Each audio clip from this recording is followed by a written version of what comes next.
It's going well. Good. Everybody seems to be movie. liking it. Yeah, I mean, this movie's so great. It turned out well. Yeah, excellent. Well, we're going to start with the most difficult of all questions. Yes. Who is Gru?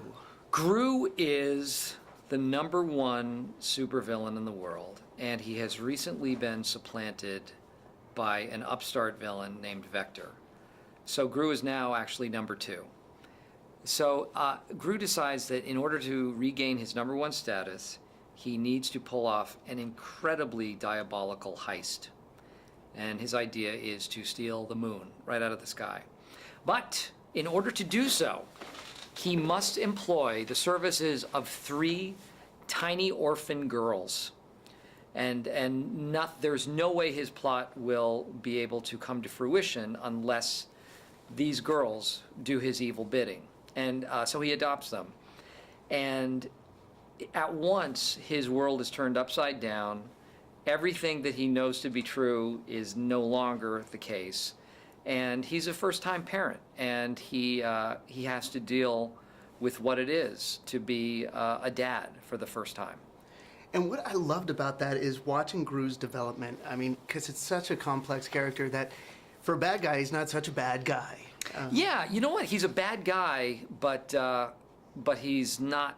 He's evil, but he's not a bad guy, I guess, is the best way to put it. I think he's less evil than he thinks he is, and I've been describing him as he's a guy with a heart of bronze. It's not quite gold, but he sort of has a bronze heart. He's trying. Yeah, and he's got mommy issues, so He does. He has my mom. The character's mom, played by Julie Andrews, of all people to play an awful mother.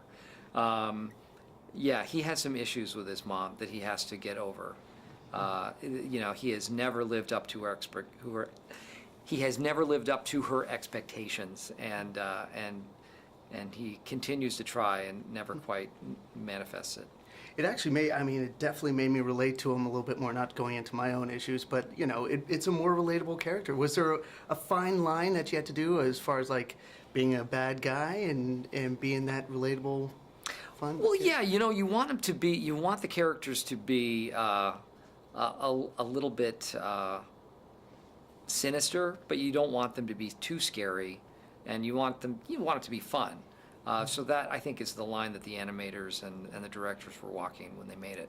Is that some of that extra flair that you can give to a character and the opportunity in this character, was that something that attracted you to the project in the first place? Sure. What initially attracted me was the fact that the script was really good. The story was strong. I liked the idea of telling a family movie from the perspective of the villains, something you don't see very often, if ever. And I like the idea of a super villain becoming a dad and having to deal with all the troubles and joy that is inherent in that. Mm-hmm. He also has some amazing cohorts, partners in crime, the Minions. Mm-hmm. Can you explain what in the world a Minion is? Boy, I could go on for hours about what it means to be a minion. A minion is a loyal follower, helper. These are the little yellow creatures that do this guy's bidding.